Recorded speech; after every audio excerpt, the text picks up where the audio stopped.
అని నేను ప్రతిజ్ఞ చేశాను. అందుకే రామరాజ్యం సుభిక్షం అని చెప్తారట. మరి ఇప్పుడు మీ అందరూ కూడా ప్రతిజ్ఞ చేస్తారా? మన రాజ్యంలో రాక్షసులు లేకుండా చేయాలి. చేస్తారా? గట్టిగా. అదే మనం వాళ్ళకి ఇవ్వాల్సింది. ఎందుకంటే హిందువులు అంటే గడప లోపల కులం, గడప దాడితే హిందువులం, జగద్బంధువులం మనందరం. సో మన ధర్మాన్ని కాపాడటంలో మనందరం కూడా భాగస్వామ్యులం కావాలి.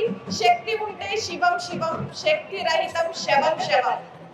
శివంగా మిగులుదామా, శవంగా మారుదామా అనేది మనకు మనమే నిర్ణయం తీసుకోవాల్సింది.